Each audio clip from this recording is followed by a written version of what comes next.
Jama'a, wannan yarinyar an zalunce ta, amma na ga tunda abin da ya samu wannan yarinyar har yanzu ban ga wani mutum wanda ya fito ya yi magana ba.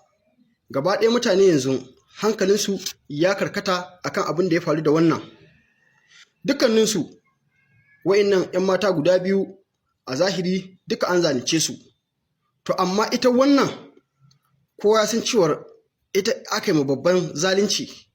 Domin dai na farko ita ba 'yar siyasa ce ba, sannan ba mai kuɗi ce ba, sannan ba ta faɗa da kowa.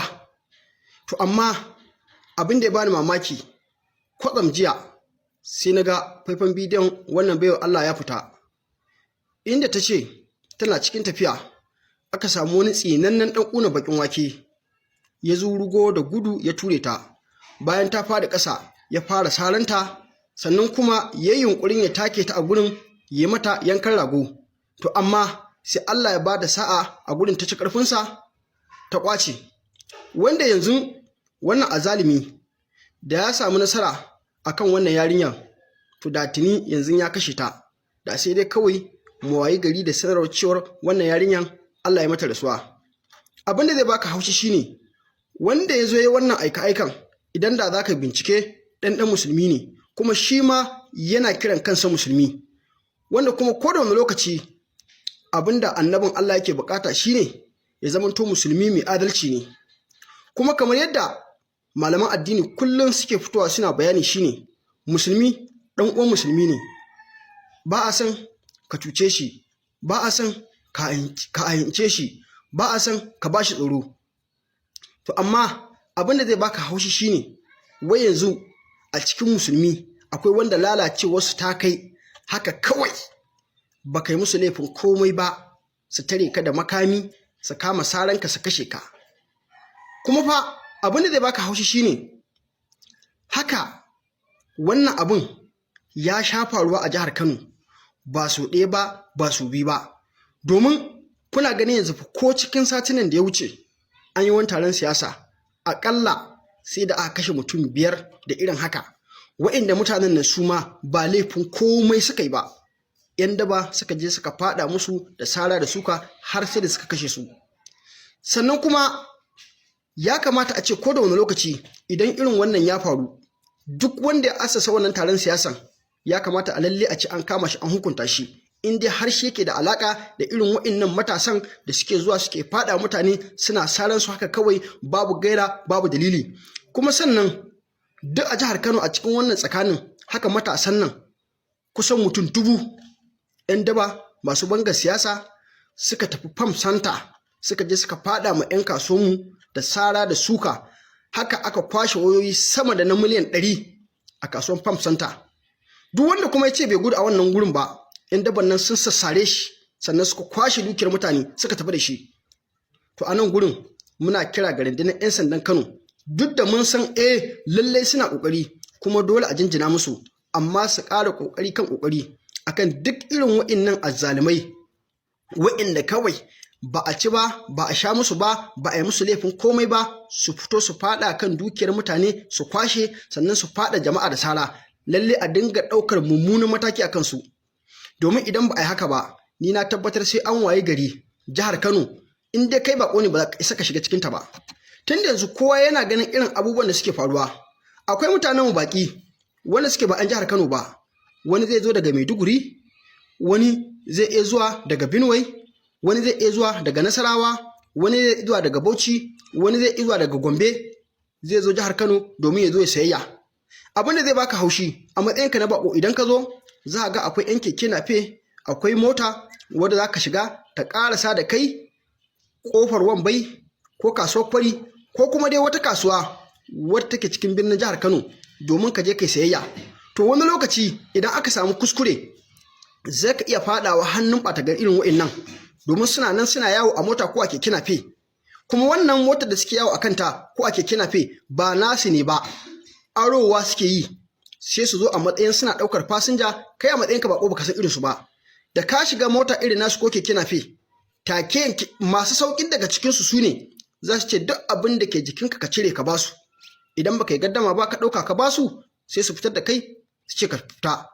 su kuma azzaliman cikin su ma ba ma haka za su ce maka ba, kawai take yanke in dai ka shiga suka fahimci akwai waya a jikinka ko akwai wani kuɗi a jikinka ko kuma ka tare da wata dukiya, to take yanke za su buga maka wuƙa su turo ka ƙasa su kwashe wannan dukiya su tafiye su. Kuma irin wa'innan azzalumai suna da salo kala daban-daban. Wasunsu kuma za ka gansu in mota gare ka kana ganin ai kai kamar tunan motar ka ne ka tsira daga sharrin wa'innan mutanen, wallahi baka tsira daga sharrin su ba. Bari ku ji abin da suke yi. Na farko shine kana cikin motar ka sai su zo ta baya su bugi motar ka. Kaga in ka ji an bugi motar ka dole za ka yi fakin, kaga shin me ke faruwa? To idan ka zo kai fakin, to su ma sai su zo su faka kusa da kai. Idan sun fito za su fito ne a matsayin cewar ka yi haƙuri. Dama kuma inda za su yi maka wannan abin ba za su yi maka shi inda suke ganin akwai jama'a da dama a gurin ba, a'a za su yi maka abin ne inda suka san cewar ba mutane. To wannan fitowa da za ka yi su ma su fito, su suna ƙoƙarin su baka haƙuri, kai kuma kana ƙoƙarin kai faɗa. To in sun fahimci ba jama'a, to wasunsu suna da bindiga, wasu kuma suna da wuƙa ne, sai su matso kusa da kai kawai sai a caka ma wuƙa a cikinka, a nuna ma cewa in kai gaddama za a fasa cikinka. A ƙarshe sai su lallaɓa sai su saka cikin motarsu. Idan suka saka cikin motarsu, kai motar ka tana can gefe, to a lokacin za su tirsasa ma dole duk abin da kake da shi a bankinka sai ka yi transfer shi zuwa akawun ɗinsu, sannan duk abin da kake tare da shi a wannan lokaci kuma za su ƙwace. Bayan idan sun yi haka sun gama wannan ƙwacewar, daga nan kuma sai su tafi da kai a motarsu. In kwananka ya ƙare sai su je su kashe ka su jefar da gawanka. In kuma Allah ya yi kwananka na gaba, idan sun yi nisa sun tabbatar cewar sun bar inda mutane suke, daga nan sai su fito da kai su shika tafiyar ka. Duk irin wannan haka tana faruwa. Don haka anan muna kira ga duk wanda yake da mota, tun daga kan direban mota da wanda yake a'a mota ci tashi ta kan shi, to idan ya ga irin wannan ya faru gare shi kuma gurin babu jama'a, duk irin ɓannar da aka yi maka ka yi haƙuri, kada ka tsaya saboda faɗawa hannun irin waɗannan mayaudaran. Domin haka mun sha samun labari ba so ɗaya ba ba so biyu ba, yana ishe mu waɗannan azzalumai suna yin amfani da irin wannan dama suna cutar da mutane. Ita yanzu wannan yarinyan da nake muku magana a kanta, yanzu shi wanda ya mata wannan abin kamar yadda na gaya muku, za ku iya ɗauka cewar lallai musulmi ne, ɗan musulmi ne, amma kuma ya zo ya mata irin wannan aika-aika. Yau da asirin wannan bawan Allah zai tonu a nan duniya a kama shi ya shiga hannu, babban fa abin da zai fara magana shine yarinyar nan ta yi haƙuri. Ta ya za a yanzu ka zo ka cutar da ita a haka ka ce ta yi haƙuri? Sannan kuma ita kanta yarinyar kamar yadda ta bayyana a cikin faifan bidiyon nan shine ta ce wannan bawan Allah da ya zo zai zalunce ta ya rufe fuskanta, kai ya rufe fuskan shi domin mi kar ta gane shi, tunda kila ma wanda ya mata wannan abun dama ita ma ta san shi, shi ma ya santa. To amma kamar yadda nake yawan gaya muku, mutanenmu musamman 'yan arewa muna da baƙin ciki, muna da hasada. Wai yau idan Allah ya sa ka shahara ko da a kafafen sada zumunta ne, wai sai ka dinga yawo da jami'an tsaro, ko kuma duk inda zaka tafi sai ka sa face mask a fuskanka saboda kar wani ya ganka cutar da kai. Idan ɗan fim kake, shi ma in ka shahara dole sai ka yawo da jami'an tsaro. Idan ɗan siyasa kake, dole in ka shahara sai ka yawo da jami'an tsaro. In kuɗi Allah ya hore ma masu tarin yawa, shi ma fa sai ka yawo da jami'an tsaro. In ba haka ba, akwai tsinannun mutane irin wa'innan wanda baka da wani alaka da su ta kusa ko ta nesa, amma suna nan suna fakonka su kama ka su kashe ka.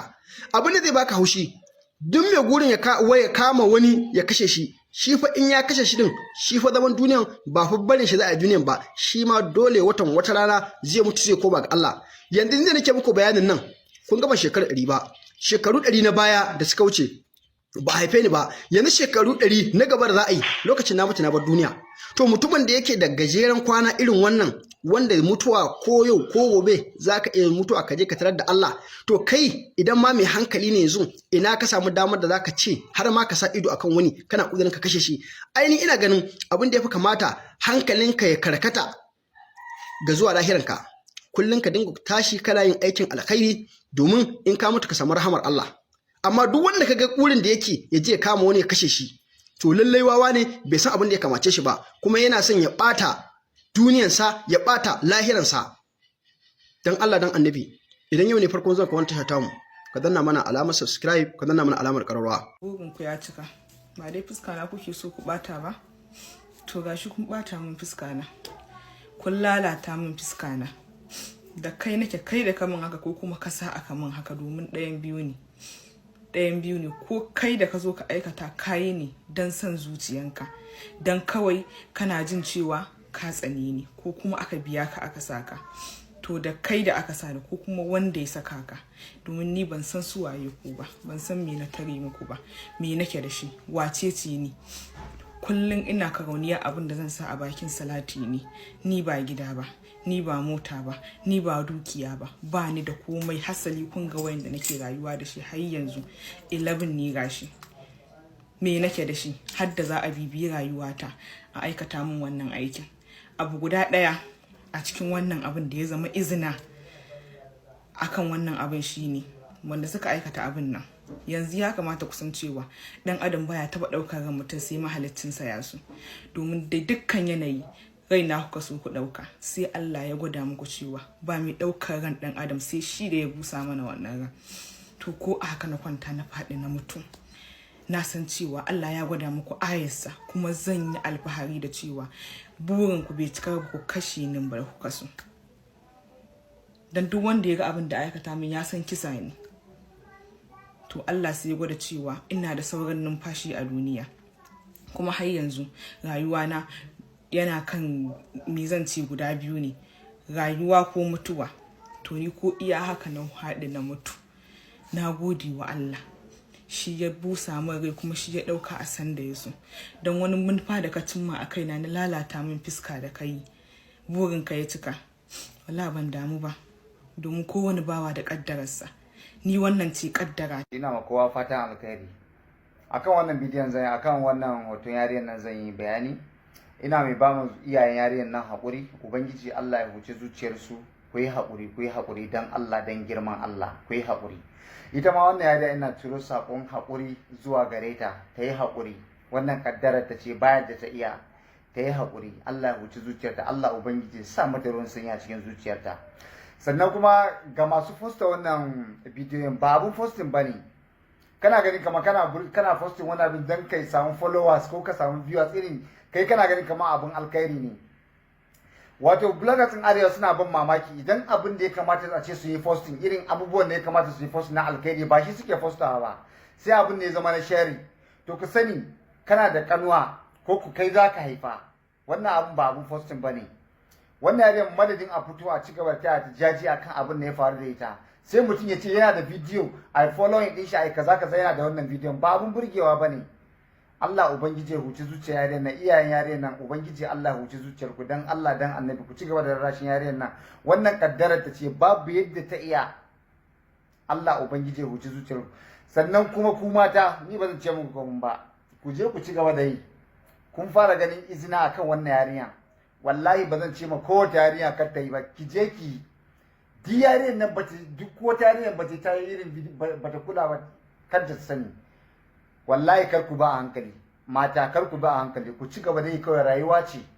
Wallahi kar ku ba a hankali, ku ci gaba da yi. Ni ba zan ce ma kowace yarinya ta ba a hankali ba, wallahi tallahi ku yi kawai. Idan kuna gani kamar abu mai kyau ne irin wannan abu, ku je ku yi. Ganin bidiyon wannan yare, idan kuna da hankali irin kuna da tunani, zai ishe ku izina wallahi.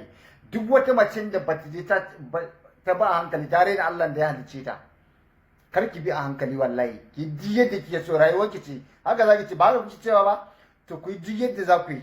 Amma ni dai iyayen yarinya ina mai ba ku haƙuri, yarinya Allah ya huci zuciyar ki, ki yi haƙuri, wannan kaddara ki ce, babu yadda kika iya. Kai kuma wanda kai wannan abun, kai ma ba zan ce ma zaka, kai ba ce ma an ce ma zaka haɗu da Allah ba, kai ma ba zan ce ma komai ba. Rayuwarka ce, ka yi din ra'ayinka, sannan ka jira ka ga sakamako. Wallahi za ka ga sakamako. Ni ba zan ce ma wai za ka gani ko za ka haifa ba, saboda ni ba za mu ma addu'a cewa wai za ka haifa ba, saboda ba ma son ka haifa. Idan ka haifa amma yarka wannan abun, mu ma in mun gaira wannan ba za mu ji daɗi ba, saboda in ma abu zai faru ya faru da kai wannan abun, ba wanda za ka haifa ba, amma za ka ga sakamako. Na gode sosai. Mutum ya yi zina, ya ɗauki zinan, ya yada, ya faddaha ‘yar wasu, ya faddaha uwar wani, shi kuma ba a gan shi ba. ba a ma ga fuskansa ba, kuma yana da aure, me ya fi cancanta da shi? Hukuncin kisa. Inda ya san idan ya je ya ɗauki hoton wata ko ya ɗauki bidiyon ‘yar wani ko uwar wani ya je ya yaɗa da shi da ita in ta taɓa aure duk hukuncin kisa ne a kansu, zai fara? Wala ba zai fara ba. Kaga ƙofan wannan fitinan an toshe ta. An toshe ta. Amma mutane da yake jahilai ne, ba sa fahimtar shari'a me take toshewa. Ita shari'a barnan ne ba ta so a yi, ba wai sai an yi ne tukunna ba. A'a, barnan ne ba ta so a yi.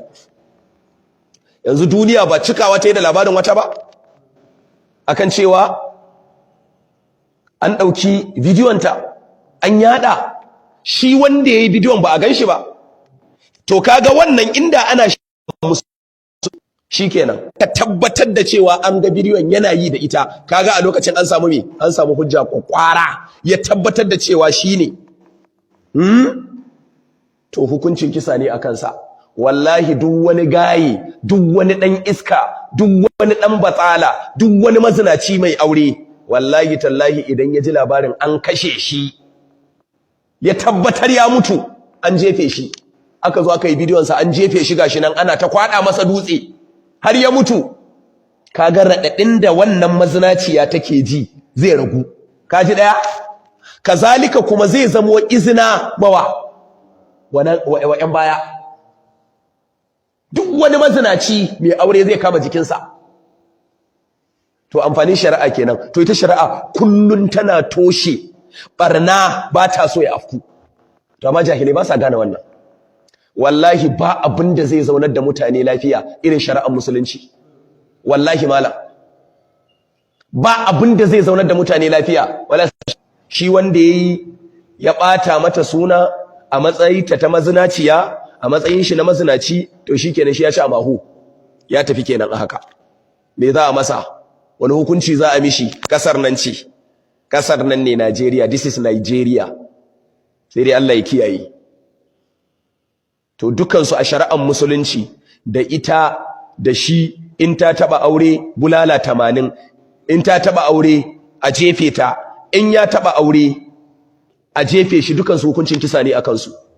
Idan bata taba aure ba mata bulala 100, daga nan shikenan ita hukuncinta ya tsaya, kuma daga nan bai halatta ku sake zarginta da wani abu. Shikenan an hukunta ta, sai ta je ta yi aurenta. Shi kuma an jefe dan iska, shikenan shi ma lamarinsa ya kare a wajen Allah ya wanke shi, shikenan.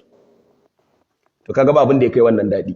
Da za a yi iyaka wa duk wani iya shege da kake kallo a cikin mutane, da za a masa iyaka. Wallahi duk wani mai aure idan ya san ya tafi hotel ya je ya kwanta da matar wani, ko ya je ya kwanta da yar wani, wallahi ya dawo ya san idan akwai hukuncin kisa akan sa, wallahi ba zai je ba.